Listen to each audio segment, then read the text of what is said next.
네, 반갑습니다. 오늘은 성경 공부 42일차가 되겠습니다.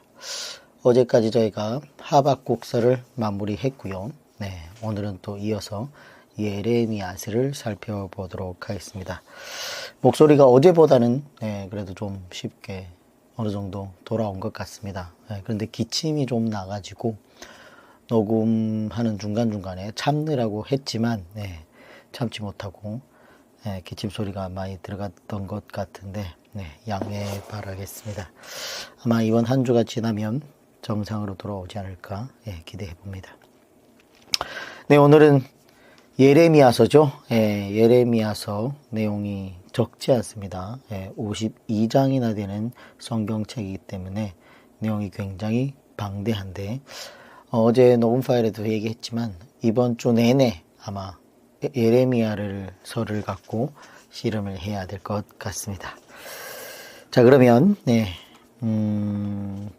기도하고 바로 시작하도록 하겠습니다. 부족한 저희를 죽기까지 사랑하신 하나님, 주님께 감사드립니다. 아버지께서 또 지난밤 단잠을 저희들에게 허락해 주시고 우리 육체 속의 모든 질병을 치료해 주시니 또한 감사를 드립니다. 주님, 오늘부터 시작해서 눈물의 선지자라고 불렸던 예레미야서를 살펴보게 됩니다. 내용이 적지 않습니다. 주님, 이번 한 주 동안 예레미야서를 우리가 살펴볼 때에 우리의 마음을 늘 지켜주시고 지금껏 교회를 다니면서 예레미야서를 정리하지 못했던 부분들을 이번 기회를 통해서 온전히 정리를 하고 예레미야서를 통해 하나님의 심정을 깨닫게 도와주시옵소서. 끝까지 우리와 함께하여 주시옵고 살아계신 예수님 이름으로 기도드립니다. 아멘. 예레미야서 7하 원칙으로 살펴봐야 되겠죠. 기록 시기는 남유다가 멸망하던 BC 625년으로부터 시작해서 580년경에 기록된 걸로 보고 있습니다. 기록 장소는 예루살렘 지역이 되겠고요. 기록한 자는 예레미야의 서기관 바룩이 기록을 했습니다. 복받은 자란 뜻이에요. 바룩. 예레미야 때의 사람이며 마세야의 손자 네리야의 아들이고 스리야의 형제다, 이렇게 예레미야 뒤에 32장에 이렇게 소개가 나옵니다. 그래서 전에도 얘기했지만 유대 역사가 중에 요세푸스라는 역사가 겸 정치가가 있었는데 그분에 의하면 바룩은 훌륭한 명문 출신이라고 합니다. 그는 예레미야의 신뢰하는 친구로서 여호야김의 치세에 예루살렘 포위 기간 동안 또 애굽으로 끌려갔을 때 시종 예레미야와 행동을 같이 한 서기다, 이렇게 기록되어 있습니다. 그래서 정말 예레미야의 둘도 없는 친구이자 또 옆에서 보좌하는 서기관으로 활동한 것으로 보고 있습니다. 자, 그래서 예레미야가 불러줬고 서기관 바룩이 기록한 게 아닌가, 그렇게 보고 있고요. 대상자는 포로 시대의 유대인들과 남은 자들을 대상하고 있고요. 중요한 내용은 예루살렘 멸망과 귀환의 약속이 바로 중요한 내용으로 되어 있습니다. 기록 방법은 예레미야가 받은 계시를 불러주고 바룩이 기록했고요. 기록 목적은 유다의 멸망과 미래의 희망을 전하기 위함입니다. 예레미야는 지금으로부터 대략 한 2600여 년 전의 사람이에요. 그래서 유다의 포로 될 것을 예언한 눈물의 선지자로서 요시야 왕 13년부터 시작해서 시드기야 왕 바벨론으로 포로되어 가기까지 예언했다고 보고 있습니다. 근데 이 예레미야서도 오늘날 우리 교회에 잘 알려지지 않고 있습니다. 참 설교 워낙에 또 내용이 방대한 내용이기도 하지만 예레미야서 하면은 아는 거 하나 하라고 하면 보통 사람들이 다 그냥 예레미야서 33장 3절 너는 내게 부르짖으라, 내가 내게 응답하겠고 내가 알지 못하고 크고 은밀한 비밀을 내게 보이리라, 이 구절밖에 크게 아는 게 없어요. 근데 이 구절이 잘못 번역이 된 부분이 있다는 것도 뒤에 가서 비록 우리가 다루겠지만 좀 더 나아가서 예레미야에 대해서 좀 더 아는 거 대바라고 하면 또 29장 11절 여호와의 말씀이니라.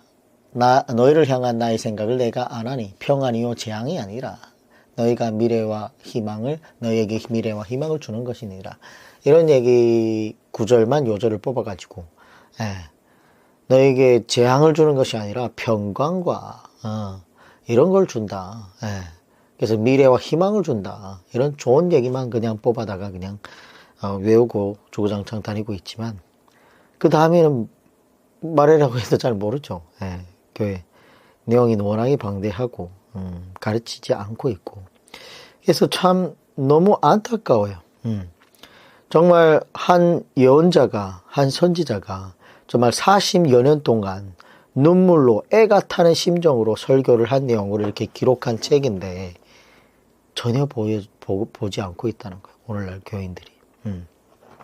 그렇다면 이 두 가지밖에, 이 두 요절밖에 모르는 오늘날의 한국교회라면 뭔가 잘못해도 참 잘못되어 가고 있는 거 아닙니까?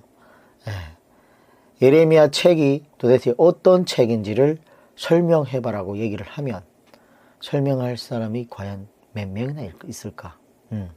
오늘날 주의 종이라고 하는 전도사, 목사님들도 과연 목사님들 설명해야 되죠. 당연히. 전도사 당연히 설명해야죠. 설명할 수 있는 사람들이 몇 명이나 있을까? 신약 그냥 복음주의 노선에서 그냥 복음만 갖고 바울 서신만 갖고 그냥 주구장창 설교를 하고 있지, 예레미야 이런 거를 전해보고 있지 않다는 겁니다. 참 안타깝죠. 자, 그래서 예레미야는 이렇게 멸망을 향해 달려가는 남유다를 향하여 하나님의 말씀을 마지막으로 외쳤던 남유다 마지막 선지자예요.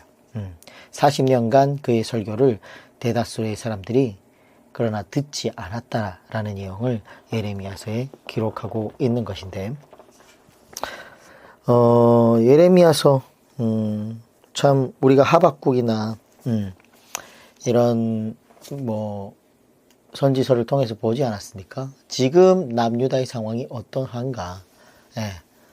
이제는 하나님께서 사랑의 매를 들다가 이제 너무 지쳐버려서 이제는 멸절해버리겠다라는 정도의 화가 나 있는 상태입니다. 그래서 예레미야는 포로가 될 것이라는 것을 예언하죠. 그러나 들었다 안 들었다? 안 들었다. 이런 얘기를 기록하고 있습니다. 내용이 참 방대하다 보니까 아마 4일 정도 나눠서 해야 될 텐데 오늘은 1장부터 한 8장 정도까지 살펴보도록 하겠습니다. 예레미야서 1장 1장 1절 베냐민 땅 아나돗의 제사장들 중 힐기야의 아들 예레미야의 말이라. 2절 아몬의 아들 유다왕 요시야가 다스린 지 13년에 여호와의 말씀이 예레미야에게 임하였고, 요시야의 아들 유다왕 여호야김 시대부터 요시야의 아들 유다의 왕 시드기야의 11년 말까지 곧 5월에 예루살렘이 사로잡혀 가기까지 임하니라.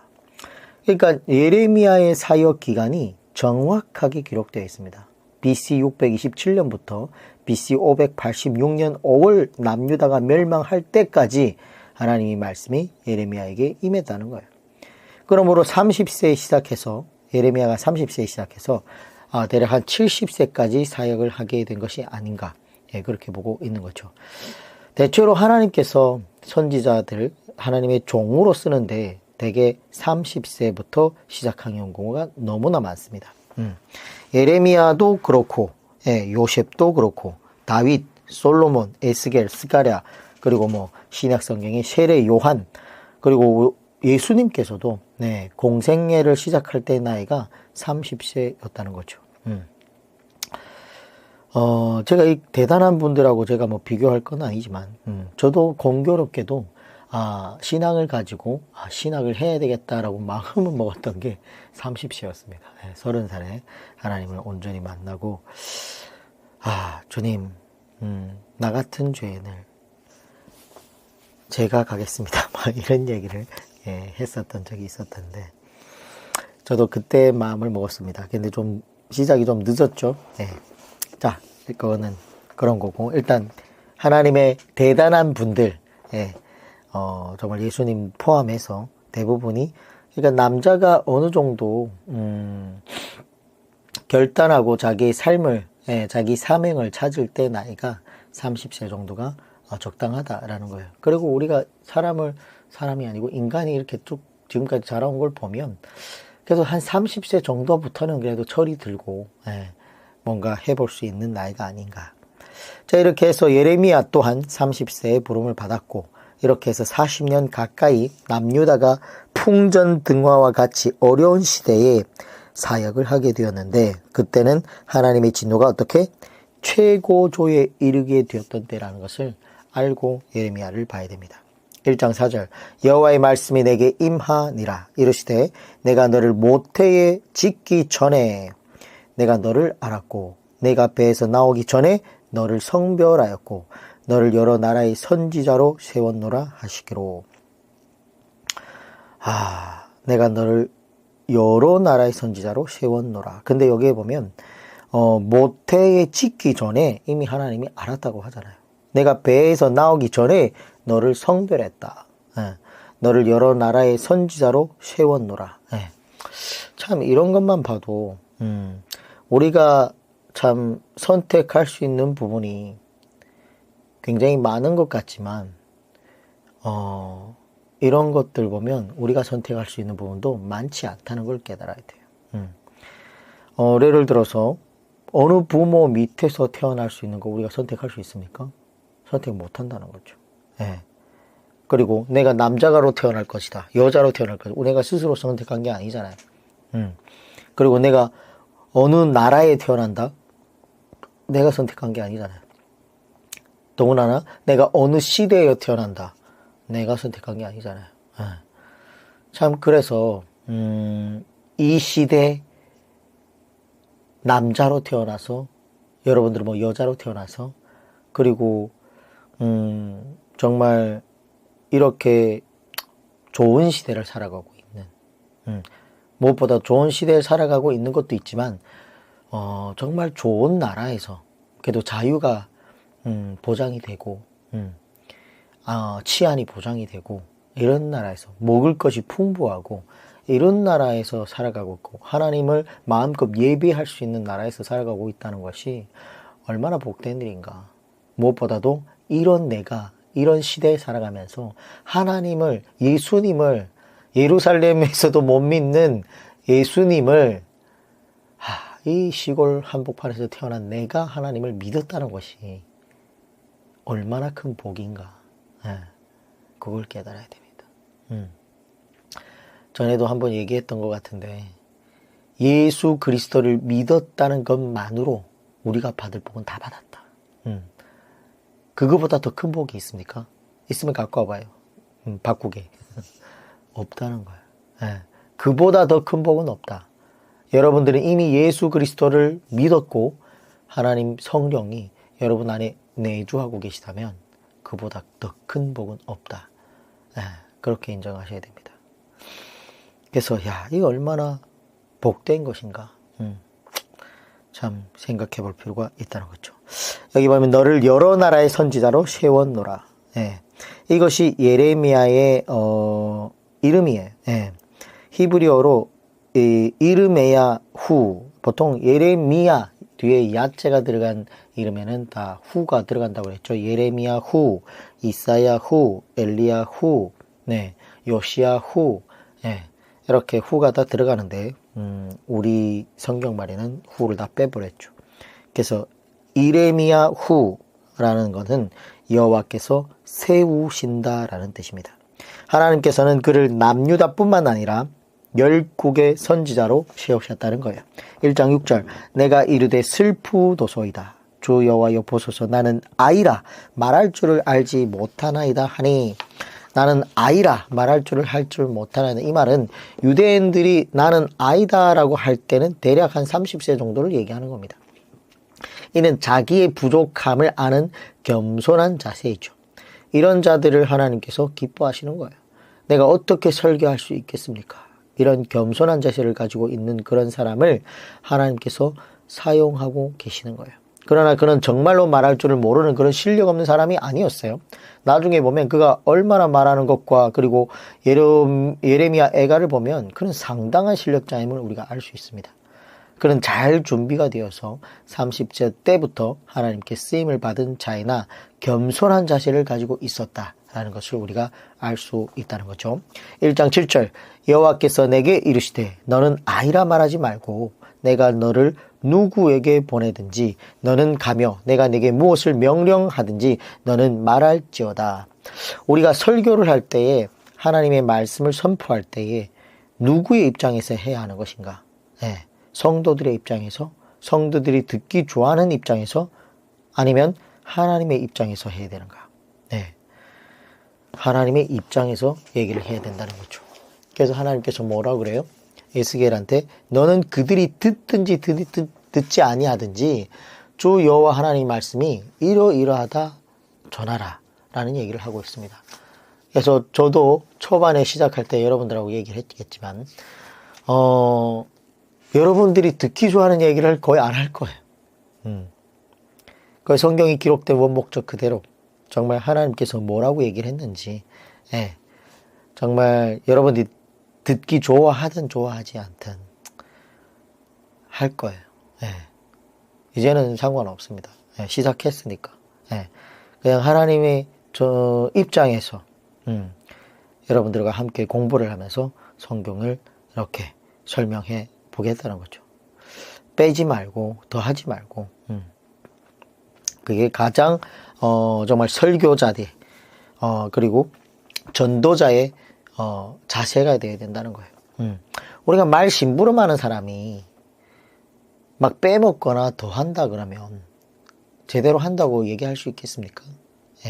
우리가 우리 아이들한테 야 가서 엄마한테 좀 피지 말라 그래라. 바람 피우지 말라 그래라. 뭐 이렇게 얘기를 했는데 애가 가가지고 아빠가 얘기하는데 와서 피지 말라 그러네요. 그럼 뭐라고 들겠어요? 바람을 피지 말라는 건지 담배를 피지 말라는 건지 불을 피우지 말라는 건지 모르잖아요.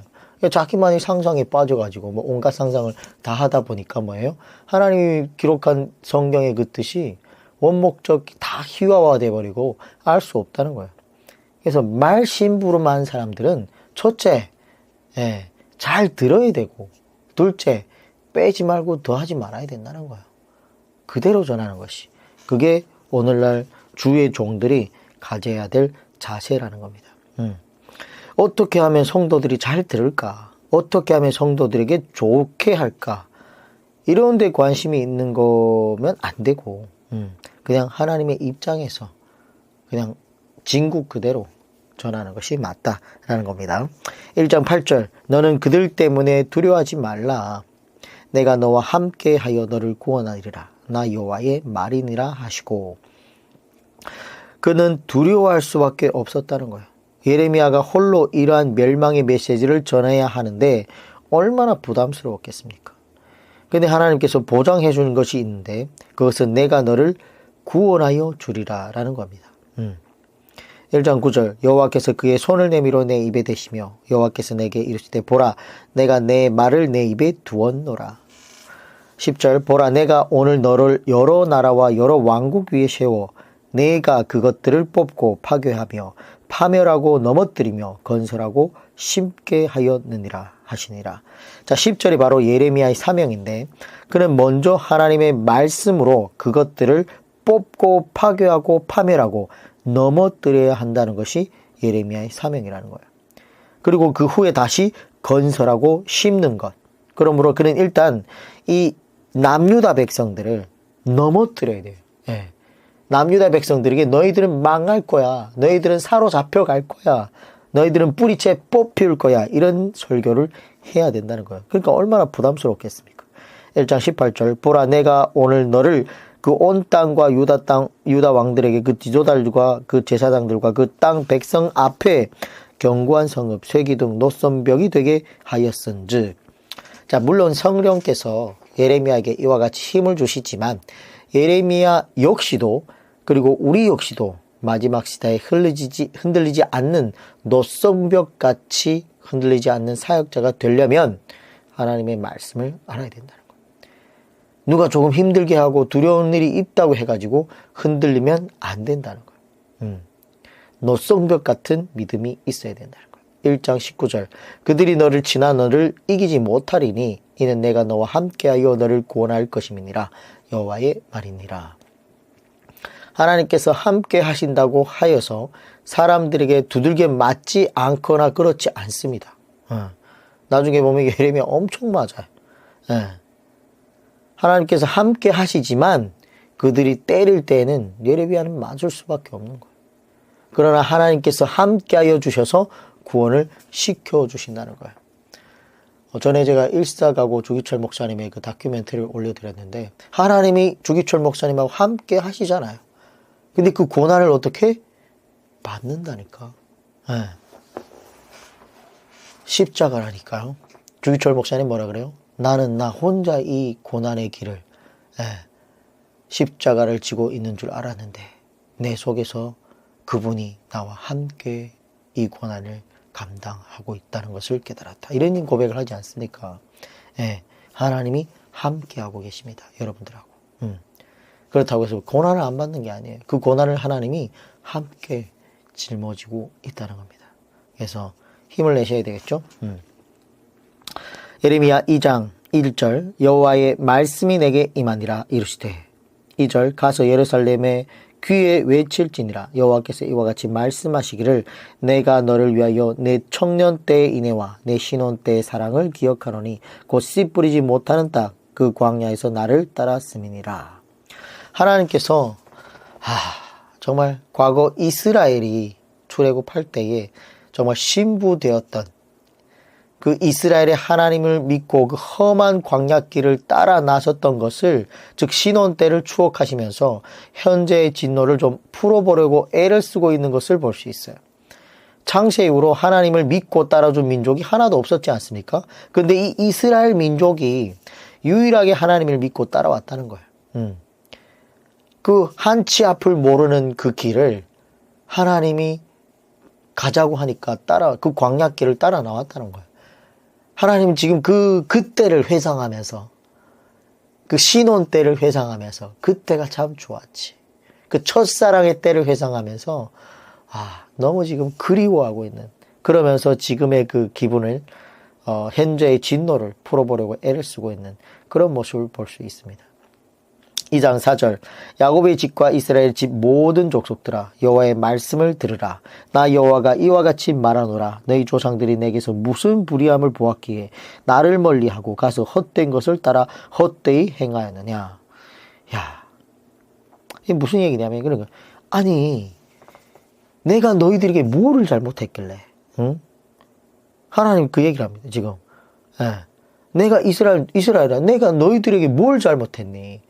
복 다 주고 땅 다 주고 너희와 함께 하여 주고 난 너희를 잘해준 것밖에 없는데 너희들이 도대체 내가 뭘 잘못했다고 나에게서 무슨 불의함을 받길래 지금 나를 지금 이렇게 떠나서 헛된 것을 따라갔냐는 거죠. 이스라엘에게 너희 조상들이 내게 무엇을 보았기에 내가 무엇을 잘못했기에 너희가 나를 이렇게 멀리 하느냐 이런 말을 지금 물어보고 있는 겁니다. 6절 그들이 우리 애굽 땅에서 인도하여 내시고 광야 곧 사막과 구덩이 땅 건조하고 사망의 그늘진 땅 사람이 그곳으로 다니지 아니하고 그곳에 사람이 거주하지 아니하는 땅을 우리가 통과하게 하시던 여호와께서 어디 계시냐 하고 말하지 아니하도다. 그러니까 이제는 그 무슨 얘기냐면 우리를 그렇게 지금 남유다가 이렇게 지금 거의 뭐 죽게 생겼음에도 불구하고 우리를 구원해줬던 여호와가 도대체 어디 계시나이까 이런 말조차도 우리를 사랑하시는 하나님 우리를 애굽에서 구원하신 하나님 지금 도대체 어디 계십니까? 이런 말조차도 지금 하지 않는다는 거예요. 2장 7절 내가 너희를 기름진 땅에 가나안 땅이죠. 기름진 땅에 인도하여 그것이 열매와 그것이 아름다웠을 먹게 하였거늘 너희가 이리로 들어와서는 내 땅을 더럽히고 내 기업을 역겨운 것으로 만들었으며 그러니까 내가 너희들을 이렇게 잘해 주었는데 너희는 결국 나를 버렸다 이런 얘기를 하고 있죠. 이처럼 하나님께서 지금 신혼 때를 추억하시면서 진노를 좀 풀어보시려고 하는 것 같습니다. 자, 내가 이렇게 잘해 줬는데 너희들이 어떻게 나한테 이럴 수 있느냐. 이런 마음을 지금 하나님이 지금 품고 있는 거예요. 참 이런 모습을 보면 하나님께서도 우리 사람과 같은 마음을 가지고 심히 서운해하는 것을 보고 있다는 거예요. 정말 하나님 은혜, 인간이 참 간사하다니까요. 참 감사해야 될 텐데 하나님께 감사할 게 그렇게 많을 텐데, 예, 지금껏 내가 살아왔음을, 정말 우리에게 모든 것을 공기를 허락해 주시고 계절마다 맛있는 과일을 주시고 그런 거를 정말 아작아작 씹어 먹으면서도 하나님께 감사해야 될 텐데, 감사하는 사람이 있다 없다? 없다는 거예요. 하나님 지금 몸내 섭섭하신 거예요. 신약 성경에도 보면 예수님께서 뭐예요? 그 나병 환자 10명을 고쳐주시지 않았습니까? 그 당장 거기서 고쳐준 게 아니라 10명을 가는 길에 고쳐줬어요. 가는 길에. 예. 그랬더니 어떻게 됐어요? 그 중에 한 명이 돌아와서 하나님께 예수님께 감사했다는 거예요. 그랬더니 예수님께 못내 섭섭해하면서 아니 내가 10명을 고쳐주지 않았느냐? 그 남은 자들은 어디 갔냐며. 과연 하나님께 와서 영광 돌리는 이 사마리아 한 명밖에 없단 말인가? 하면서 못내 섭섭해하는 것을 볼 수 있다는 거예요. 정말 그렇게 큰 은혜를 받았으면 감사해야 되는 마음이 있어야 될 텐데 이스라엘 백성도 없고 오늘날에 어쩌면 우리도 돌아봐야 된다는 거예요. 불평불만하지 않았는지, 예, 정말 이 모든 환경을 허락해 주시고 정말 이렇게 좋은 시대에 살아가고 있는 우리들이 정말 가까운 이웃나라만 가도 굶어 죽는 사람들이 너무 많은데 그럼에도 불구하고 불평불만하지 않은지를 한번 돌아볼 필요가 있다는 겁니다. 그래서 하나님이 뭐예요? 지금 감사하지 않는 이스라엘에게 못내 서운해 하시는 모습을 볼 수 있습니다. 예레미야서 2장 8절 제사장들은 여호와께서 어디 계시냐 말하지 아니하였으며 율법을 다루는 자들은 나를 알지 못하며 관리들도 나에게 반역하며 선지자들은 바알의 이름으로 예언하고 무익한 것들을 따랐느니라. 그러므로 내가 다시 싸우고 너희 자손들과 또 싸우리라. 여호와의 말씀이니라. 하나님이 이제는 남유다 예루살렘 백성들과 싸우시겠다는 거예요. 우리는 하나님께서 마귀와 싸우시고 불신자와는 같은 편이 아니시라고 그렇게 단순하게만 생각하지만 어떻게 보면 우리가 하나님과 싸울 수 있다는 거예요. 성도들이 하나님과 싸울 수 있다 없다? 있다는 거예요. 우리가 하나님 뜻대로 살아가지 않고 사랑의 매를 들었음에도 불구하고 돌아오지 않고 끊임없이 죄악과 그 악의 구렁텅이에서 헤어져 나오지 못하면 하나님이 멸절할 때가 되면 하나님이 누구와 싸울 수도 있다? 나와 싸울 수도 있다는 거예요. 성도들이 정말 현재 이 시내산 언약 레위기를 파괴해버린 이스라엘이 하나님하고 싸우고 있다는 겁니다. 2장 11절 어느 나라가 그들의 신들을 신 아닌 것과 바꾼 일이 있느냐? 그러나 나의 백성은 그의 영광을 무익한 것과 바꿨도다. 그러니까 지금까지 그 이방 나라는 자신들의 신을 다른 나라의 신하고 바꾼 적이 단 한 번도 없는데, 너희들은 도대체 뭐냐? 그들은 그런 잡신, 생기가 없는 자신들이 부어 만든 그 신상들을 가지고도 그렇게 애지중지하면서 따라가는데 너희들은 만물에 창조하신, 정말 죽기도 하고 살리시는 진짜 신을 갖고 있으면서도 그 영광을 무익한 것과 바꿨다라는 거예요. 하나님이 굉장히 지금 자존심이 상한 거예요. 속상해하시고 2장 12절 너 하늘아 이 일로 말미암아 놀랐을지어다 심히 떨지어다 두려워할지어다 여호와의 말씀이니라. 13절 내 백성의 두 가지 악을 행하였나니 곧 그들이 생수의 근원되는 나를 버린 것과 스스로 웅덩이를 판 것인데 그것은 그 물을 가두지 못할 터진 웅덩이들이라. 오늘도 하나님의 백성이라고 하는 성도들이 세상 사람과 똑같이 터진 웅덩이를 지금 파고 있는 겁니다. 두 가지 악을 행했는데 첫째가 뭐라고요? 생수 근원된 정말 생명의 물, 영원히 마르지 않는 생수를 버리고 뭐예요? 웅덩이가 이미 빠졌어. 그런 물을 가두지 못하는 그런 터진 웅덩이를 지금 팠다는 거야. 2장 19절 내 악이 너를 징계하겠고 내 반역이 너를 책망할 것이라. 그런즉 내 하나님 여호와를 버림과 내 속에 나를 경외함이 없는 것이 악이요 고통인 줄 알라. 주 만군의 여호와의 말씀이니라. 하나님을 버리고 하나님을 경외함이 없는 것이 악이고 고통이라는 겁니다.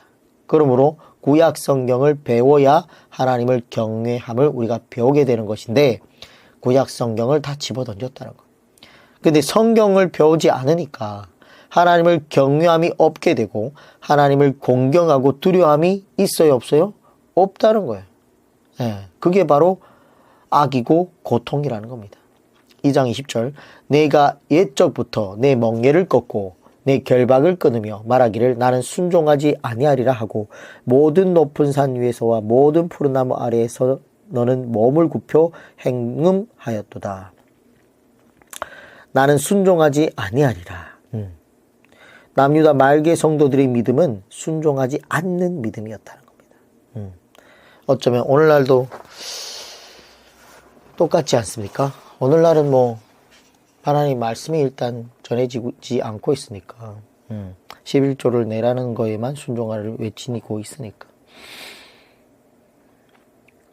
자, 2장 24절 너는 광야에 익숙한 들암나귀들이 그들의 성욕이 일어나므로 헐떡거림 같아도다. 그 발전기에 누가 그것을 막으리요. 그것을 찾는 것들이 수고하지 아니하고 그 발전기에 만나리라. 그러니까 남유다 말기에 남유다 백성들이 우상 숭배가 얼마나 창궐한지 마치 발정난 들암나귀 같았다는 거예요. 발정이 나가지고 뭐 돈만 있으면 어떤 좋은 신이 없나라고 찾아서 막 다니면서 하나님을 버리고 막 섬기려고 지금 막 열국을 돌아다니면서 찾았다는 거야. 그걸 지금 하나님께서 발정난 암나귀 같다라고 이렇게 비유하고 있습니다. 2장 28절 너를 위하여 내가 만든 내 신들이 어디 있느냐. 그들이 내가 환난을 당할 때에 구원할 수 있으면 일어날 것이니라. 유다여 너희 신들이 너희 성읍수와 같도다. 얼마나 신들이 많은지 성읍의 수만큼 지금 많았다는 거예요. 오늘날도 그렇지 않습니까? 지금도 그래요. 얼마나 잡신들이 많은지 너무 많죠. 2장 30절 내가 너희 자녀들을 때린 것이 무익함은 그들이 징계를 받아들이지 아니함이라. 너희 칼이 사나운 사자같이 너희 선지자들을 삼켰느니라. 얼마나 답답하면 자녀를 때리겠습니까? 그리고 얼마나 사랑하면 또 자녀를 때리겠습니까? 사랑하는 마음으로 돌아오라는 마음으로 그렇게 때렸는데 그리고 지금은 마지막 시대가 되니까 온갖 이기주의에 빠져서 자녀를 낳지 않으니까 자녀 한 명이 우상이 되는 거예요. 근데 하나님께서 그들의 자녀들을 때리니까 그들이 그러한 징계를 받아들이지 않고 사나운 사자같이 되어가지고 바른 말 하는 선지자들을 어떻게 다 집어삼켜버렸다는 거예요. 그러니까 오늘날도 바른 말 하면 교회가 잘 안 돼요. 다 떠나고 말죠. 아니 여기 아니면 거기 교회 없나 하면서 딴 데를 가지. 왜? 부담스러우니까. 예레미야서 3장 8절 내가 배역한 이스라엘이 간음을 행하였으므로 내가 그를 내쫓고 그에게 이혼서까지 주었으며 그의 반역한 자매 유다가 두려워하지 아니하고 자기도 가서 행음함을 내가 보았노라. 자, 그에게 이혼서까지 주었을 때 BC 722년에 아수르에 의해서 멸망하게 된 것을 말하는 거예요. 이렇게 아수르를 보내신 분도 하나님이시라는 거예요. 그리고 이제 남유다만 남아있는데 그들은 반역한 자매가 되었다는 거예요. 그들은 배역한 북이스라엘이 722년에 아수르에 의해서 멸망하는 것을 다 보았어도 더욱 악한 짓을 하고 있다는 거예요. 이 배역이라는 말은 히브리어로 메슈바라고 이렇게 발음을 하는데 등을 돌리는 정도인데 반역이라는 말은 바가드라는 발음을 씁니다. 히브리어로 바가드. 그래서 대항하였다는 거예요. 대항. 즉 남유다는 등을 돌리는 정도가 아니라 하나님께 뭐예요? 대들었다는 거예요. 대들었다. 이처럼 남유다가 하나님을 두려워하지 않고 자기도 가서 북이스라엘보다 더 심하게 행음을 했다는 거예요. 분명 자기 자매 같은 북이스라엘이 망하는 걸 보면서도 돌이키지 않았다는 거예요. 3장 11절 여호와께서 내게 이르시되 배역한 이스라엘은 반역한 유다보다 자신이 더 의로움이 나타났나니. 그러니까 12절 이어서 볼게요. 너는 가서 북을 향하여 이 말을 선포하여 이르라. 여호와께서 이르시되 배역한 이스라엘아 돌아오라. 나의 노한 얼굴을 너희에게로 향하지 아니하리라. 나는 긍휼이 있는 자라. 너를 한없이 품지 아니하느리라. 여호와의 말씀이니라. 그러니까 배역한 이스라엘아 돌아오라. 이런 얘기는 무슨 얘기냐면 남유다가 얼마나 타락했는지 이미 심판하신 북이스라엘이 하나님께서 다시 생각날 정도로 오히려 이스라엘은 네가 보니까 더 낫다 남유다보다. 이런 마음이 생기는 거예요. 그래서 이미 심판해버린 북이스라엘이 생각날 정도로 남유다가 타락했다는 거예요. 이러한 시대에 지금 예레미야가 지금 사역을 하고 있는 겁니다. 예레미야 4장 1절 여호와께서 이르시되 이스라엘아 내가 돌아오려거든 내게로 돌아오라. 내가 만일 나의 목전에 가증한 것을 버리고 첫 번째죠. 첫 번째 가증한 것을 일단 버려야 돼요. 돌아오려면. 두 번째 내가 흔들리지 아니하며 흔들리면 안 된다는 거. 돌아와서 자꾸 또 돌아와가 놓고 또 다시 이방 신상을 또 찾아 돌아다니겠다고 이런 마음 없어야 된다는 거. 세 번째 진실과 정의와 공의로 여호와의 삶을 두고 맹세하면 나라들이 나로 말미암아 스스로 복을 빌며 나로 말미암아 자랑하리라. 그러니까 무슨 얘기냐면 이스라엘아 내가 돌아오려거든 내게로 돌아오라. 아직도 미련이 하나님이 이스라엘에 남아있잖아요. 예. 그렇게 아수르를 통해서 멸망시켰음에도 불구하고 남유다 하는 꼴을 보니까 야 네가 오히려 낫겠다. 예. 네가 지금이야말로 다시 돌아오려고 하면 이것들을 버리고 흔들리지 않고 정말 진실과 정의와 공의로 하나님 앞에 나의 앞에 삶을 두고 맹세하면 너희들이 복을 받을 것이야. 이런 얘기를 하고 있는 겁니다. 자, 우리가 그래서 이런 것도 잘 살펴봐야 돼요. 돌아오려면 어떻게 돌아와야 되는가? 눈물만 가지고 돌아오는 게 아닙니다. 구체적인 돌이킴이 있어야 된다는 거예요.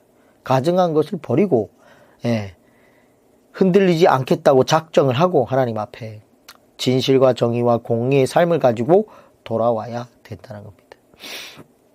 4장 4절 유다인과 예루살렘 주민들아 너희는 스스로 할례를 행하여 너희 마음 가죽을 베고 나 여호와께 속하라. 그리하지 아니하면 너희 악행으로 말미암아 나의 분노가 불같이 일어나 사르리니 그것을 끌 자가 없으리라.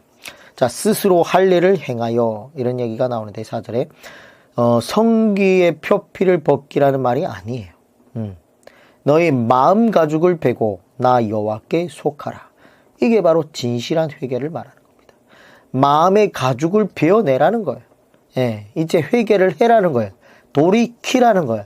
근데 회개는 누가 하는 거예요? 스스로 하는 거예요. 정말 우리가 스스로 하나님께 돌아와야 된다는 거예요. 저는 여러 번 얘기하고 있지만 하나님은 너무나 인격적인 신분이기 때문에 우리의 마음을 막 기계적으로 어떻게 하는 분이 아니에요. 스스로 할 일을 행하여 스스로 돌아와야 돼요. 하나님의 그런 능력으로 사람들을 막 바꾸는 분이었다면 이미 끝났지. 80억이요 다 성자가 될지어다 하면 끝났잖아요. 한 방에. 근데 그렇게 안 하잖아요. 하나님이. 능력이 있죠. 전지전능 하시죠. 그럼 기계밖에 안 되니까 정말 대화를 통해서 인격적으로 스스로 돌이킬 수 있도록 하는 거예요. 성경 하나님께서 하실 일을 다 하시고 있지만 결국 뭐예요? 스스로 돌아와야 된다는 겁니다. 사람이 만약에 그 사람에게 임해 주시옵소서, 저렇게 해 주시옵소서. 그래서 성령님이 임하는 것이 아닙니다. 예, 성령님은 하실 일을 우리가 하라고 안 해도 알아서 잘 하시는 분입니다. 스스로 회개할 수 있어야 돼요. 문제는 우리가 할 일을 해야 하는 거죠. 그런데 우리는 늘 성령님 탓만 하고 있지 않는가 살펴봐야 되겠습니다. 회개는 뭐예요? 사람이 하는 겁니다. 사람이. 그런 자에게 하나님께서 은혜를 부어주시는 거예요. 은혜로 할 일을 행하는 겁니다. 스스로 할 일을 행하라는 거예요. 하나님께 이렇게 해가지고 돌아오라는 거예요. 4장 14절로 가겠습니다. 예루살렘아 내 마음의 악을 씻어버리라. 악한 생각을 버리라는 거예요. 그리하면 구원을 얻으리라. 내 악한 생각이 내 속에 얼마나 오래 머물겠느냐. 이것이 마음의 할례예요. 악한 생각이 우리 마음속에 생겼을 때에 진리의 말씀이라는 검을 통해서 계속해서 잘라내야 된다는 겁니다. 이런 작업과 훈련을 해야 된다는 거예요. 정말 하나님의 백성으로서 영적 전쟁에서 훈련을 통하지 않고는 잘라내고 이런 훈련을 말씀을 매겨갖고 잘라내는 훈련을 통하지 않고는 결국 나중에 뭐예요? 시험이 닥치면 고난이 오면 훈련 없이 어떻게 이길 수 있겠습니까? 한 방에 무너지는 거지. 4장 19절 슬프고 아프다. 내 마음속이 아프고 내 마음이 답답하여 잠잠할 수 없으니 이는 나의 심령이 나팔소리와 전쟁의 경보를 들음이로다. 이 말은 내 창자요 뭐 이런 뜻입니다. 슬프고 아프다 이런 거는 원어적으로 봤을 때 그러니까 5장 6부가 뒤틀릴 정도로 지금 마음이 아프다는 거예요. 이렇게 예레미야를 통한 하나님의 마음을 지금 우리가 보고 있는 겁니다. 정말 예레미야를 통해서 하나님이 지금 예레미야 안에서 울고 계시는 거예요. 울고 계시는 거예요. 근데 오늘날 성도들은 하나님께서 모든 것이 가능하시기 때문에 아픈 것도 아쉬운 것도 없다고만 생각하는 그런 오해와 착각에 빠져 있다는 거예요. 성경은 하나님께서 분명히 정지전능하신데 사람의 마음대로 되지 않아가지고 이 강원도만한 이스라엘 땅을 가지고 슬퍼하시고 아파하시는 그런 하나님의 상한 심령을 지금 소개하고 있다는 거예요. 그러므로 우리도 말씀 가운데 거하지 아니하면 하나님께서 우리를 보시면서 기뻐하며 사랑하시는 것이 아니고 우리와 싸우실 수도 있고 우리를 향하여 매우 가슴 아파하실 수도 있다는 것을 늘 명심해야 됩니다. 나의 심령이 나팔소리와 전쟁의 경보를 들음이로다. 예레미야에게 자꾸 무엇이 들리는 거죠? 바벨론의 지금 남유다를 침공에 대한 소리가 지금 30년 이후에 지금 이루어질 일인데 자꾸 지금 그게 들리는 거예요. 4장 20절 패망이 연속하여 온 땅이 탈취를 당하니 나의 장막과 휘장은 갑자기 파멸되도다. 미래의 이야기가 지금 자꾸 현재 일어나는 것처럼 자꾸 예레미야에게 지금 보이고 지금 들리고 있는 거예요.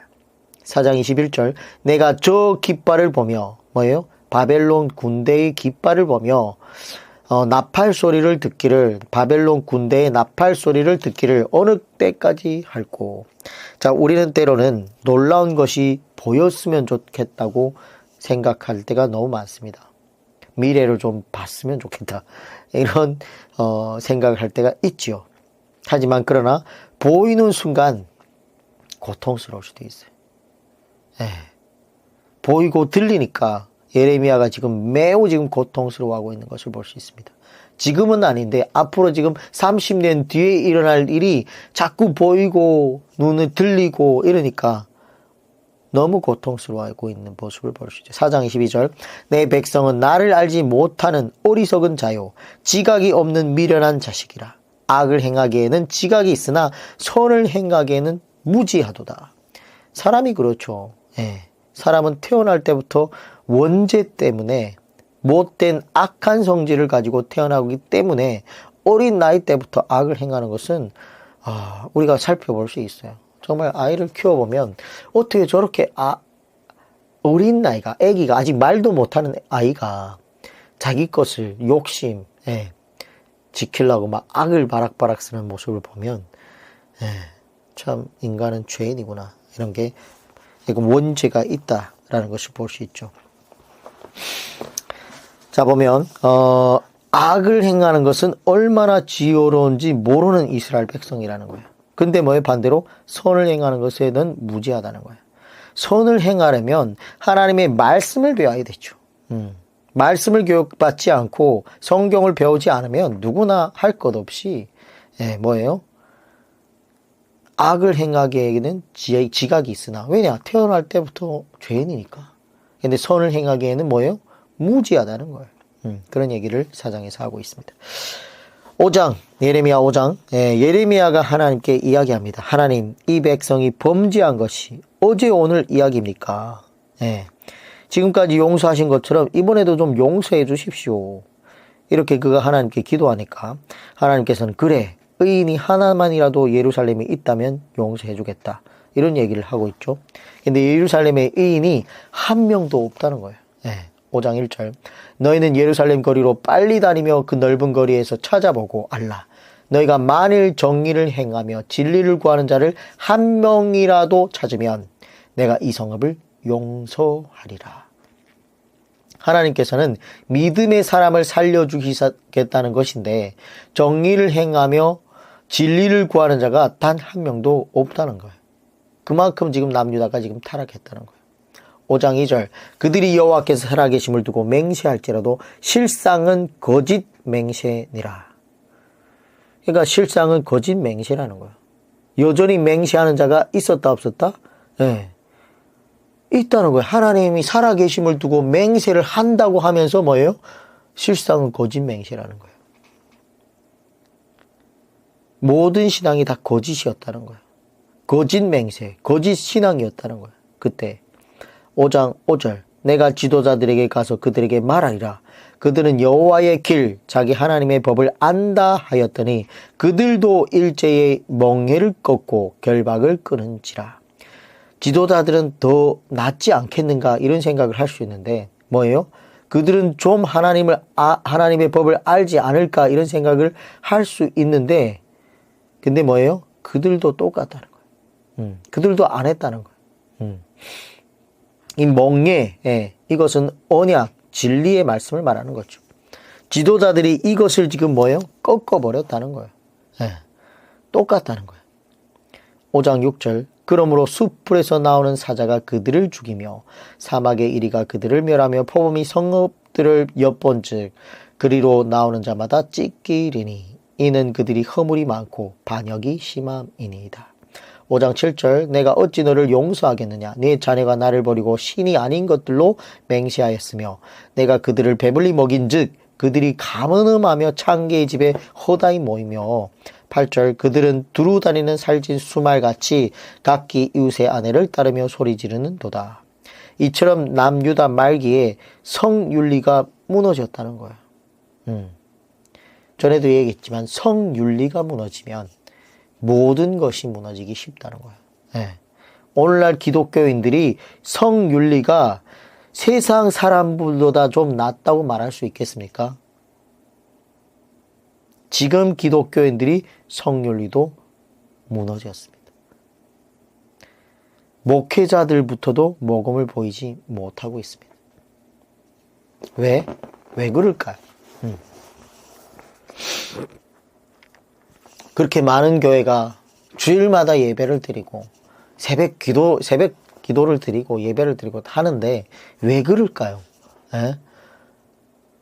질문을 드려볼게요. 여기서 지금 교회가 점점 긍정적으로 가고 있는 것 같아요? 아니면 점점 쇠약하고 있는 것 같아요? 점점 쇠락하고 있겠죠. 그건 우리 눈에 다 보이잖아요. 근데 그 이유가 뭘까요? 뭐 프로그램이 없어서? 11조를 안 내서? 딱 하나입니다. 딱 하나. 하나님의 말씀을 가르치고 있지 않으니까. 성도들이 하나님의 말씀을 모르니까. 지금 5장까지 왔는데 예레미야 5장까지 이런 내용을 알고 있냐는 거지. 오늘날 성도들이. 그래서 그렇게 되는 겁니다. 5장 9절 여호와의 말씀이니라 내가 어찌 이 일들에 대하여 벌하지 아니하겠으며 내 마음이 이런 나라에 보복하지 않겠느냐. 이런 얘기를 어떻게 할 수 있겠습니까? 오늘날 성도들이 듣기 좋아하는 얘기만 해야 되니까. 그들이 여호와를 인정하지 아니하며 말하기를 여호와께서는 계시지 아니하니 재앙이 우리에게 임하지 아니할 것이요 우리가 칼과 기근을 보지 아니할 것이며. 우리는 하나님의 계신 것을 인정하고 하나님께서 재앙을 내리신다는 것을 생각해야 되는데 지금 이 사람들은 뭐래요? 하나님이 없다라는 거예요. 그러니까 재앙을 우리에게 내릴 사람이 도대체 누구냐? 왜 출애굽 당시에 10가지 재앙을 내렸을까? 출애굽 당시에 10가지 재앙이 얼마나 무서운 재앙이었을까? 그러한 재앙들이 아들과 자손들에게 끊임없이 반복하여 가르치라고 하나님께서 그렇게 말했음에도 불구하고 그걸 가르치지 않으니까 뭐예요? 지금 하나님이 없다는 거예요. 재앙이 우리에게 임하지 아니할 거다라는 이렇게 얘기하고 있습니다. 그래서 결국 뭐예요? 우리가 칼과 기근을 보지 않을 것이다. 그런 평강의 날이 지금도 있지 않느냐 하면서 이런 얘기를 하고 있다는 거예요.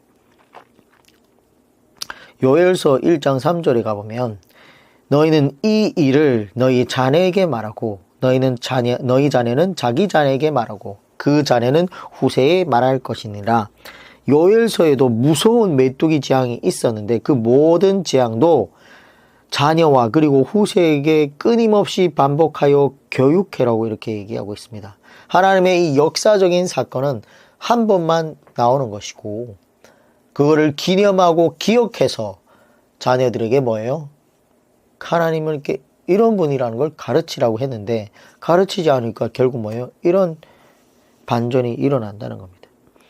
이처럼 하나님께서 원하시는 것은 인간들이 죄를 지었을 때 반드시 징계하시는 하나님을 반드시 다음 세대에 교육해야 된다는 거죠. 그러므로 이러한 하나님을 교육하지 않음으로 인해서 지금 남유다 말기의 백성들은 어떻게 말하고 있어요? 다시 예레미야 5장 12절을 보면 여호와께서는 계시지 아니하니 재앙이 우리에게 임하지 아니할 것이요. 이렇게 지금 얘기하고 있다는 거예요. 오해하고 있죠. 지금 한국교회의 신세대들은 무서운 하나님을 모르고 있습니다. 하나님께서는 사랑하고 사랑이 아주 많으시고 정말 용서해 주시고 인자하시고 이런 분이시지 재앙을 내리시는 분이 아니다.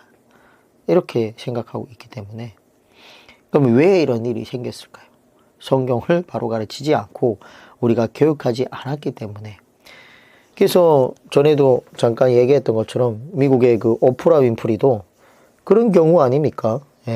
하나님이 질투하는 분이라는 설교를 듣고 뉴 에이지라는 교회로 가버렸어요. 이처럼 오늘날 대부분의 사람들은 시대 정신에 포장된 다른 하나님을 섬기고 있을 수도 있다는 거예요. 5장 13절 선지자들은 바람이라 말씀이 그들의 속에 있지 아니한즉 그같이 그들이 당하리라 하느니라. 당신의 사람들은 예레미야 선지자의 설교 같은 것을 뭐라고 한다고요? 바람이라고 얘기했다는 거예요. 당시의 사람들은 그냥 지나가는 바람일 거야. 뭐 그냥 없는 얘기로 그냥 들어. 쟤 혼자 저러고 다니고 있어. 정신 좀 이상한 것 같아. 이런 얘기를 하고 있다는 거예요. 5장 30절 이 땅에 무섭고 놀라운 일이 있도다. 31절 선지자들은 거짓을 예언하며 제사장들은 자기 권력으로 다스리며 내 백성은 그것을 좋게 여기니 마지막에는 너희가 어찌하려느냐. 백성이라도 좀 깨어 있어야 되는데 백성들조차도 선지자들의 거짓 예언을 좋게 여겼다는 거예요. 진리의 말씀을 가지고 설교하고 예수님처럼 그렇게 인격적으로 목회하면 오늘날 성도들이 과연 좋아할까요? 무시하고 무능하게 여기지 않을까요? 그러니까 무슨 얘기냐면 백성들이 그 강단에 서서 하나님 말씀이라고 설교하고 있는 그 설교를 틀렸다라고 좀 얘기를 해주면 그들이 부끄러워서라도 아니면 먹고 살기 힘들었을 하더라도 다시 제대로 돌아올 텐데 뭐예요? 그걸 자꾸 좋게 여기니까 오늘날 목회자들이 뭐예요? 그 장단에 맞춰 춤을 춘다는 거예요. 바울 사도처럼 사례 없이 사역하겠다고 하면 무능하여서 그런다고 여긴다는 거예요. 오늘날 예수님처럼 목회하면 목회가 잘 되지 않습니다. 오늘날 예화가 없고 성공주의, 철학적, 향락주의 이런 얘기를 안 하면 설교를 듣지 않죠. 예레미야 6장 10절로 가겠습니다. 예레미야서 6장 10절. 내가 누구에게 말하며 누구에게 경책하며 듣게 할꼬. 보라, 그 귀가 할례를 받지 못하였으므로 듣지 못하는도다. 보라, 여호와의 말씀을 그들이 자신들에게 욕으로 여기고 이를 즐겨하지 아니하니. 11절. 그러므로 여호와의 분노가 내게 가득하여 참기 어렵도다. 그것을 거리에 있는 아이들과 모인 청년들에게 보리니 남편과 아내와 나이 든 사람과 늙은이가 다 잡히리로다. 예루살렘의 모든 사람들에게 하나님의 분노가 부어지게 된다는 얘기입니다. 12절. 내가 그 땅 주민에게 내 손을 펼 것인즉 그들의 집과 밭과 아내가 타인의 소유로 이전되리라. 여호와의 말씀이니라. 13절. 이는 그들이 가장 작은 자로부터 큰 자까지 다 탐욕을 부리며 선지자로부터 제사장까지 다 거짓을 행함이니라. 가장 작은 자로부터 큰 자까지 다 탐욕을 부리며, 이런 말씀을 보면서 신약 성경을 보면 예수님께서도 인간의 욕심에 대해서 얼마나 많이 경계하는지를 깨닫게 됩니다. 어린 꼬마들에게 이 다음에 커서 무엇이 될래? 하고 물어보면 뭐라고 대답할까요? 네. 옛날에는 의사, 과학자, 대통령 이런 거 얘기했지만 요즘엔 아이들이 유튜버? 돈 잘 버는 건 알아가지고, 쉽게 버는 걸 알아가지고, 뭐예요? 건물주? 이런 얘기를 한다는 거예요. 그러니까 지금 아이들은 그냥 돈 많이 벌고 싶다라는 생각밖에 없어요. 오늘 젊은 MZ 시대도 다 그렇지 않습니까? 돈만 잘 벌고 싶다. 그리고 8, 90세 어른들에게는 지금 무엇이 필요하냐고 물어보면 나라를 생각하고 걱정하고 그러지 않습니다. 뭐예요? 노후 자금을 위해서. 어떻게 된 것이 작은 자부터 큰 자까지 다 탐욕을 품고 있다는 거예요. 오늘날 목회자들도 그렇지 않습니까? 젊었을 때, 청년 때에 정말 정직했던 목회자들이 대형교회 화가 되고 사람들이 많이 모이고 물질이 많아지니까 늙어서 추태를 부리는 모습을 봐요. 어떻게 오늘날 정말 내노라는 그 한국교회 목회자들이 대형교회를 다 그렇게 어렵게 만들어 놓고 마지막에 그 젊었을 때 했던 걸 다 까먹냐고요. 다른 거 없습니다. 물질 때문에. 물질이 많으면 타락할 수밖에 없다는 거예요. 솔로몬 봐요. 그래서 제가 정말 존경하시는 목회자 부부가 있는데, 두 부부는 이번 달에 받은 사례비를 쓰고 남았다.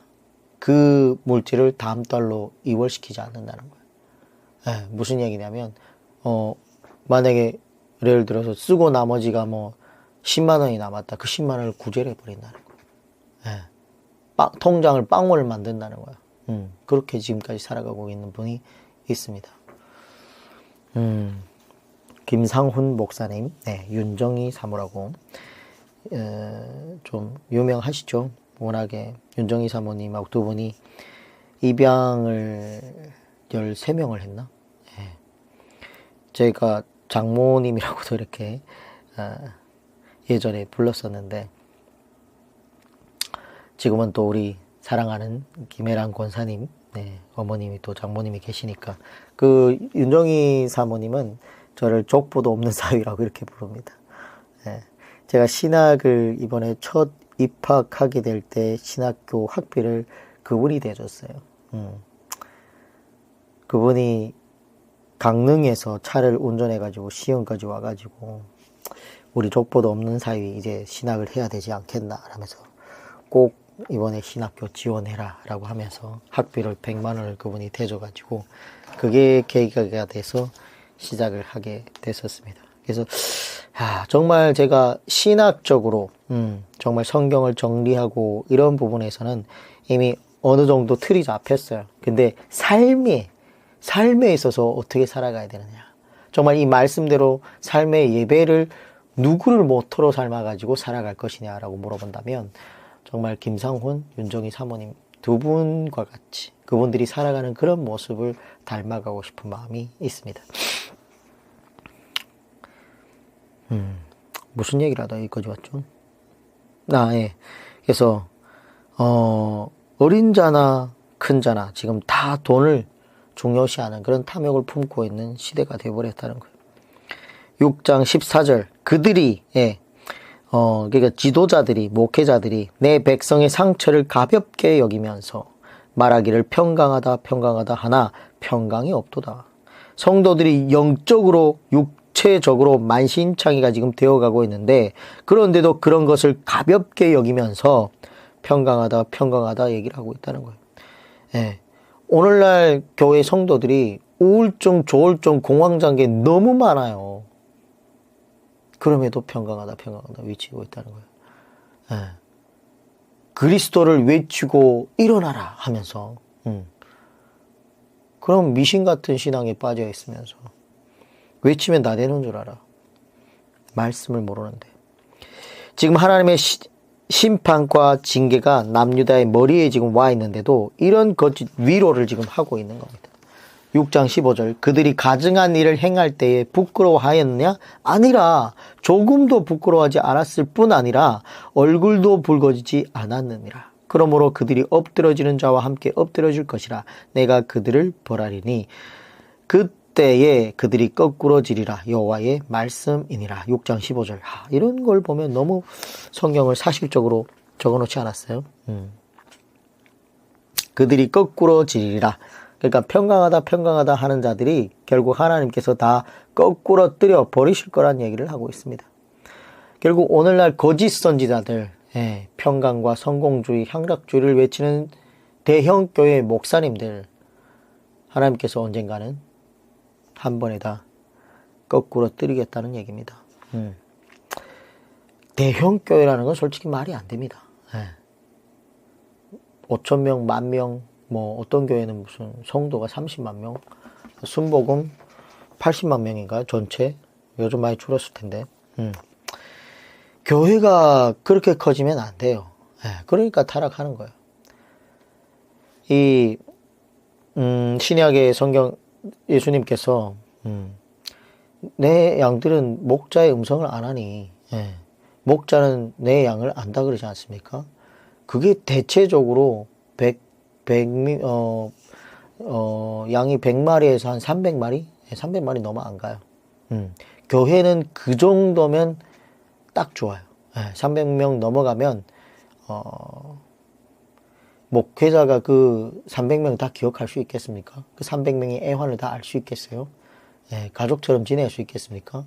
대형교회 가보면 5,000명씩 예배 드리는데, 목회자가 그 성도들 얼굴 다 알아요? 솔로몬도 모를 텐데 모른다니까요. 자, 우리가 우리 아이를 키우는데 어린 나이부터 시작해서 성장 나이가 먹으면 먹을수록 성장해 나가는데 키가 대체적으로 한 1m 75에서 한 85 요 정도면 보기 딱 좋지 않습니까? 근데 아이가 막 3m씩 커봐. 그러면 그 정상이에요, 정상 아니에요? 성장도 어느 정도 성장이 돼야 그게 예쁜 거라고요. 성경적으로 맞는 성장 어느 정도 성장돼도 멈춰야지.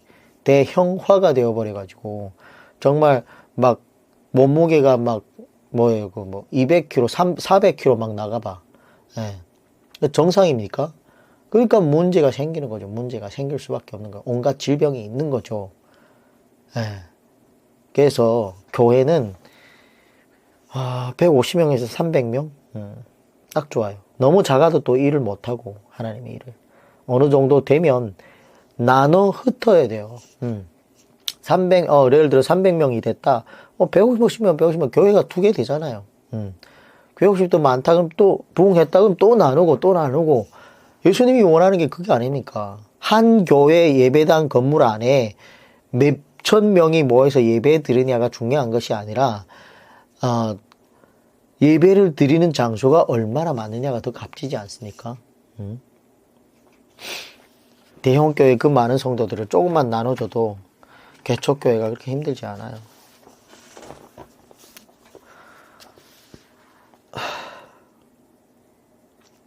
무슨 얘기하다. 제가 가끔 가다가 이렇게, 네. 15절까지 했죠. 19절, 6장 19절. 땅이여 들으라. 내가 이 백성에게 재앙을 내리니 이것이 그들의 생각과 결과라. 그들이 내 말을 듣지 아니하며 내 율법을 거절하였음이니라. 이것이 그들이 생각의 결과인데 결국은 생각이 잘못된 거예요. 마음이 병든 거예요. 그러므로 우리는 끊임없이 말씀을 읽고 묵상하면서 우리의 마음 관리를 잘 해야 된다는 겁니다. 예수님께서도 우리의 마음속에 천국이 있다고 하셨는데 누가복음 17장 21절에 그랬죠. 그러므로 우리의 마음을 보면 천국 갈 사람이 사실 보인다는 거예요. 우리의 마음을 어떻게 쓰느냐를 보면 하나님 나라가 있느냐 없느냐가 보인다는 거예요. 심령이 가난한 자가 천국에 들어가게 된다는 거예요. 그러므로 절대로 우리의 마음을 높이면 안 되겠습니다. 마음을 겸손하게 바르게 잘 가꾸어 나가야 되겠다는 거죠. 예레미야서 7장 1절. 여호와께로부터 예레미야가 말씀이 임하니라. 이르시되 너는 여호와의 집 문에 서서 이 말을 선포하여 이르기를 여호와께 예배하러 이 문으로 들어가는 유다 사람들아 여호와의 말씀을 들으라. 여호와의 집, 1차적으로는 예루살렘 성전을 얘기하는 것이고 2차적으로는 교회라고 볼 수 있는 겁니다. 이처럼 이 말씀을 우리에게도 적용해 볼 수 있다는 거예요. 그런데 예레미야가 하고 있는 이 7장 1절 이하의 말씀이 불신자에게 하고 있는 말씀이냐라는 걸 우리가 살펴보면 아니에요. 성도들에게 지금 하고 있어요. 이스라엘 백성들에게 하고 있다는 거예요. 이방 나라에게 하는 얘기가 아니잖아요.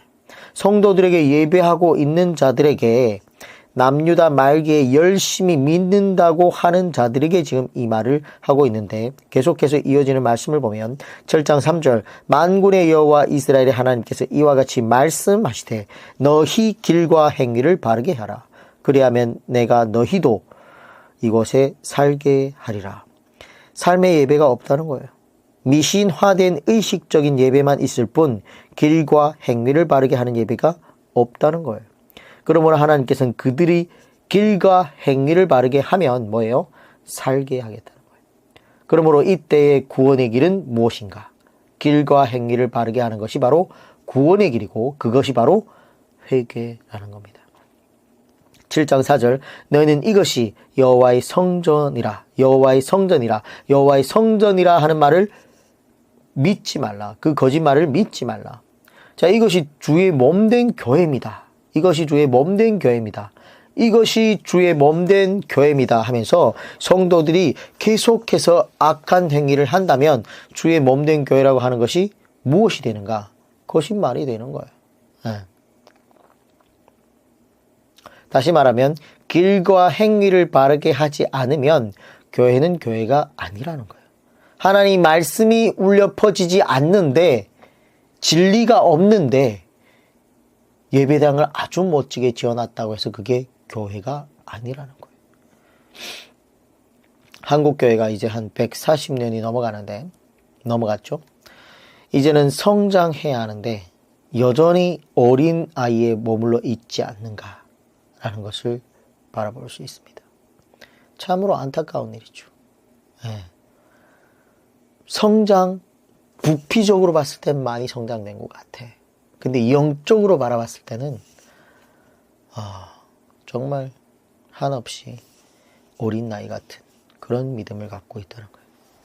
7장 5절 너희가 만일 길과 행위를 참으로 바르게 하여 이웃들 사이에 정의를 행하며 7장 6절 이방인과 고아와 가부를 압제하지 않으며 무죄한 자의 피를 이곳에 흘리지 아니하며 다른 신들 뒤를 따라 화를 자초하지 아니하면 내가 너희를 이곳에 살게 하리니 곧 너희 조상에게 영원 무궁토록 준 땅에이니라.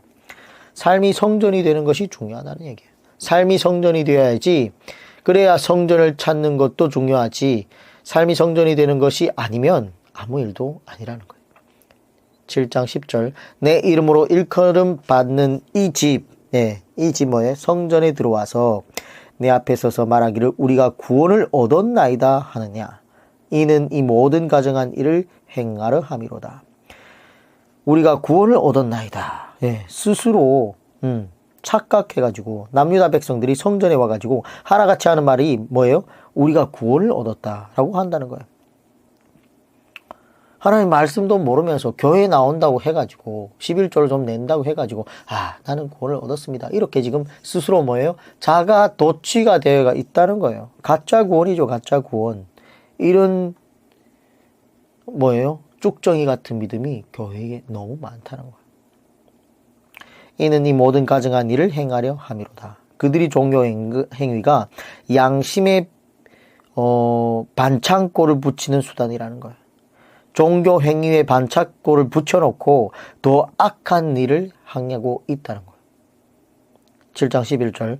내 이름으로 일컬음 받는 이 집, 성전을 말하죠. 이 집이 너희 눈에는 도둑의 소굴로 보이느냐. 보라, 나 곧 내가 그것을 보았노라.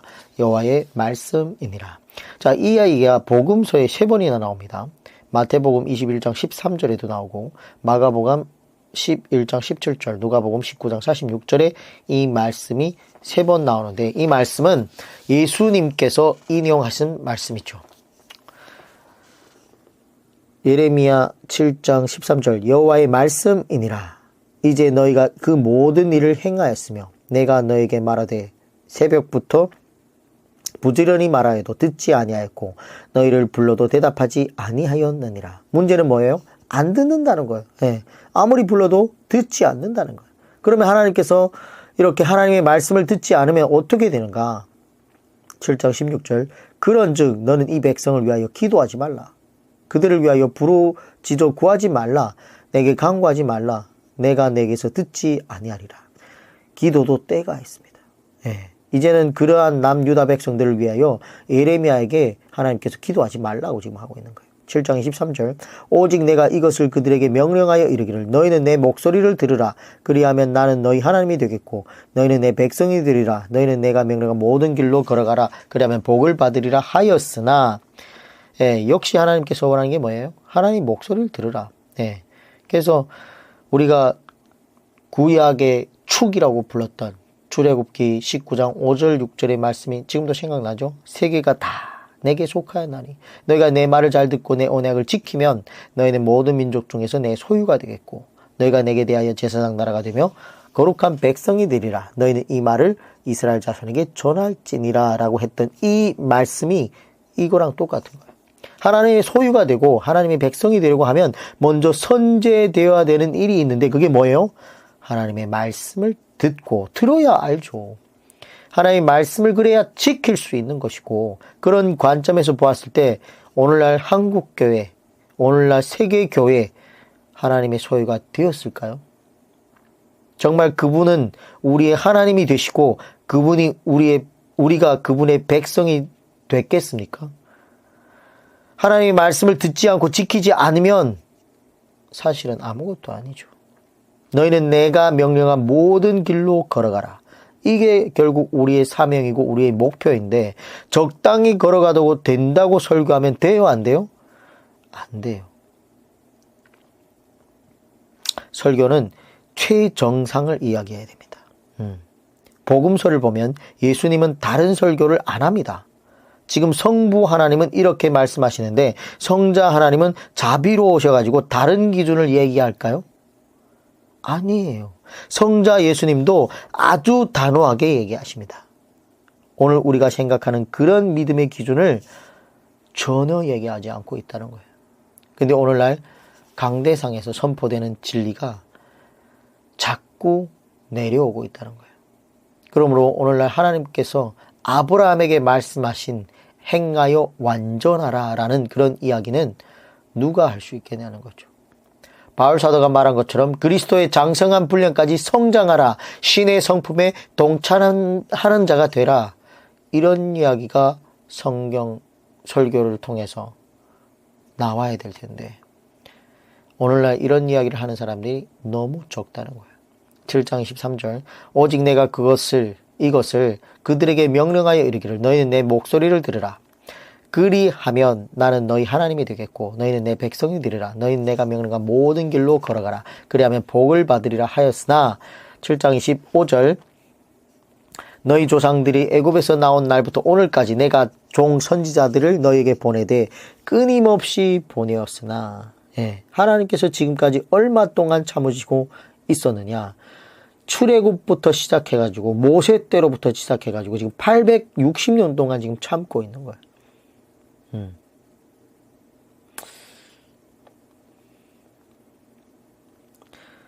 때문에 우리가 이처럼 성경을 연대기 순으로 이렇게 쭉 공부를 해봐야 지금 BC 1446년이 출애굽할 때인데 지금 남유다 멸망할 때가 지금 BC 586년이 거의 다 왔습니다. 멸망할 때가 지금 거의 왔다고. 그러면 계산해보면 지금 860년 동안 지금 참으셨다는 얘기인데 이처럼 하나님은 오래 참으시는 분이에요. 오래 참으시지만 그러나 반드시 심판할 자를 심판하시는 하나님이죠. 26절 너희가 나에게 순종하지 아니하며 귀를 기울이지 아니하고 목을 굳게 하여 너희 조상들보다 악을 더 행하였느니라. 다른 것이 문제 아니에요. 순종하지 않은 것이 문제죠. 귀를 기울일지라도 귀를 기울이지도 않고 목을 굳게 하고 하나님의 심정이 이루 말할 수 없는 거죠. 지금 우리가 하나님의 심정을 이해해 보려면 어떻게 하면 될까요? 우리가 자식을 낳았는데 그 자식이 30년 50년 동안 계속해서 악을 행할 때에 하나님의 심정을 조금이나마 이해할 수 있을까요? 아마 그러면 조금이나마 이해하지 않을까. 그래서 그 자녀를 낳아보지 않고는 하나님 마음을 이해하기 어렵습니다. 그래서 저 어디에 그 가톨릭 그 저기 누구야 교황 저기 왕자 빨리 저기 결혼이나 빨리 하라 그래요. 뭐 자비고 뭐고 이런 얘기를 하지 말고. 예레미야 8장으로 마지막 가겠습니다. 마지막 오늘은 이 8장까지 마무리하겠습니다. 8장 9절 지혜롭도다 하는 자들은 부끄러움을 당하며 두려워 떨다가 잡히리라. 보라 그들이 여호와의 말을 버렸으니 그들에게 무슨 지혜가 있으랴. 참 지혜는 하나님의 말씀을 배울 때에 생기는 것입니다. 지금 성도들이 지혜가 있는 것 같아도 헛지혜죠. 오히려 성경 말씀을 보면 지혜롭다고 하는 자들을 하나님께서 싫어하십니다. 스스로 자기를 높이는 자들을. 8장 18절 슬프다 나의 근심이여 어떻게 위로를 받을 수 있을까. 내 마음이 병들었도다. 8장 21절 내 딸 내 백성이 상하였으므로 나도 상하여 슬퍼하며 놀라움에 잡혔도다. 지금 누가 마음이 상한 걸까요? 딸 내 백성이 상하였으며 하나님께서는 정말 이 이스라엘 백성들을 온갖 인간적으로 가장 가까운 칭호를 다 붙였어요. 아들, 딸, 신부 그런 얘기가 이렇게 쭉 나오는데 하나님이 지금 마음이 상한 겁니다. 하나님께서 마음이 상하셔서 지금 슬퍼하고 심지어 하나님의 상태가 놀라움에 사로잡혀 있다는 거예요. 하나님께서 이스라엘 백성들이 이 패역한 모습을 보면서 기가 차고 지금 놀랍다는 거예요. 8장 22절 길르앗에는 유향이 있지 아니한가. 그곳에는 의사가 있지 아니한가. 딸 내 백성이 치료를 받지 못하면 어찌 됨인고. 여기에 이 의사가 나온다고 해가지고 어떤 신학자는 남유다가 치유가 될 거라고 얘기를 하고 있는데 지금 남유다는 치유가 될 수 있는 그런 상태가 아니에요. 이처럼 선택의 자유와 의지의 자유를 가진 사람의 회복과 변화는 전능하신 하나님도 어렵다는 거예요. 지금 남유다 말기에 이 타락한 사람들이 하나님의 마음대로 되지 않아가지고 슬퍼하시고 아파하시고 놀라움에 사로잡혀 있는 하나님의 입장과 심정을 이해할 수 있어야 됩니다. 끝끝내 선택의 자유와 의지의 자유를 가지고 하나님께로 회개하여 돌아오지 않는 사람들이 가는 곳이 결국 어디입니까? 누누이 얘기하고 있지만 그런 사람들이 가는 곳이 바로 지옥이죠. 잠깐만요.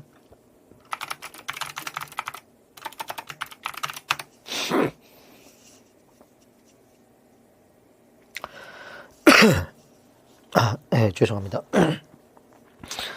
네, 요렇게 8장까지 오늘은 마무리하고 내일부터 또 9장부터 살펴보도록 하겠습니다. 네, 내용이 예레미야는 많다고 했죠.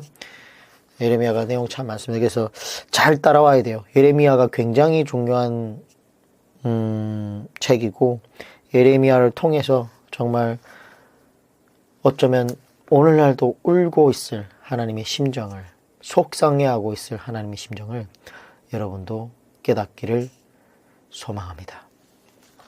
수고했습니다. 내일 뵙겠습니다.